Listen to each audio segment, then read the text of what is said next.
নমস্কার বন্ধুরা, কেমন আছেন সবাই? আশা করি সবাই ভালোই আছেন। আমরা সবাই ভালোই আছি।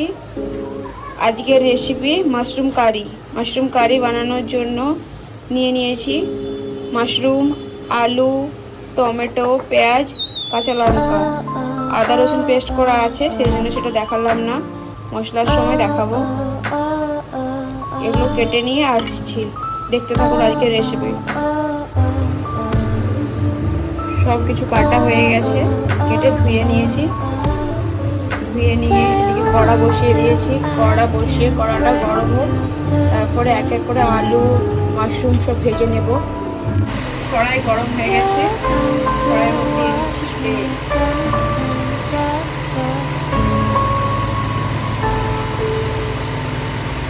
এর মধ্যে দিয়ে দিচ্ছি মাশরুম, কুচিয়ে রাখা মাশরুমকে হালকা করে ভেজে নেব। হালকা করে লবণ, মাশরুম প্রায় ভাজা হয়ে গেছে। এর মধ্যে দিয়ে দিচ্ছি হালকা পরিমাণে হলুদ দিয়ে অল্প পরিমাণে ভেজে নেব, ভেজে তারপর নামিয়ে নেব। ভাজা হয়ে গেছে, এবং মাশরুমগুলো নামিয়ে নিচ্ছি। ভেজে নামিয়ে নিয়েছি। এবার হালকা করে আলুগুলো ভেজে নেব। অল্প পরিমাণে লবণ দিয়ে হালকা পরিমাণে হলুদ গুঁড়ো নেড়ে কিছুক্ষণ চাপা দিয়ে রাখবো। আলু ভাজা হয়ে গেছে, আলুটাকে তুলে নিচ্ছি। মশলা বানানোর জন্য দিয়ে দিলাম তেল।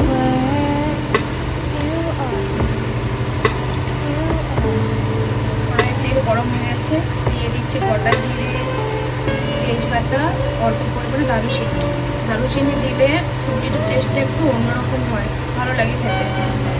দিচ্ছি কুচিয়ে রাখা কাঁচা লঙ্কা, দিয়ে দিলাম কুচিয়ে রাখা পেঁয়াজ, দিয়ে দিচ্ছি অল্প পরিমাণে লবণ দিলে পেঁয়াজটা তাড়াতাড়ি ভাজা হয়ে যাবে। দিয়ে দিচ্ছি রসুন বাটা, আদা বাটা, ভেজে নেব একসাথে। আদা, রসুন, পেঁয়াজ ভালো করে ভেজে নেব। পেঁয়াজ, রসুন, আদা ভাজা হয়ে গেছে, দিয়ে দিচ্ছি কুচিয়ে রাখা টমেটো দিয়ে অল্প পরিমাণে ভেজে নেব। টমেটো ভাজা হয়ে গেছে, এখন দিয়ে দিচ্ছি হলুদ গুঁড়ো,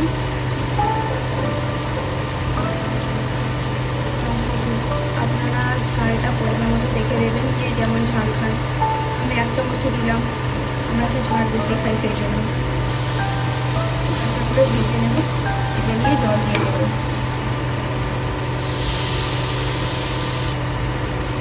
অল্প পরিমাণে জিরা গুঁড়ো। মশলা ভালোভাবে কষানো হয়ে গেছে, এর মধ্যে দিয়ে দিচ্ছি ভেজে রাখা আলু দিয়ে হালকা করে ভেজে নিয়ে তারপর জল ঢেলে দেবো। আলু সেদ্ধ হয়ে গেলে তারপর দেবো মাশরুম এখন দিয়ে দিলে মাশরুম বেশি সেদ্ধ হয়ে যাবে, খেতে ভালো লাগবে না। দিয়ে দিচ্ছি জল, জলটা একটু বেশি করে দেবো, আলুটা সেদ্ধ হবে আর সবজিটাতে হালকা হালকা জল গ্রেভি থাকবে, সেই জন্য।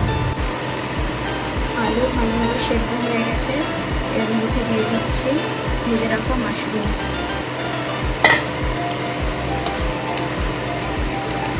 মাশরুমটি হালকা সেদ্ধ করে নিলেই হবে, বেশি সেদ্ধ করার দরকার নেই। লবণটা একটু কম হয়েছে, সেজন্য অল্প পরিমাণে লবণ দিয়ে দিলাম। আলু, মাশরুম ভালোভাবে সেদ্ধ হয়ে গেছে, এর মধ্যে দিয়ে দিচ্ছি একেবারে অল্প পরিমাণে গরম মশলা গুঁড়ো। আপনারা চাইলে দিতেও পারেন, নাও দিতে পারেন। রেসিপি কমপ্লিট, নামিয়ে নিচ্ছি। রান্না কমপ্লিট হয়ে গেছে। আমার রেসিপিটা কেমন হয়েছে কমেন্টে জানাবেন, পারলে বাড়িতে একবার ট্রাই করে দেখবেন।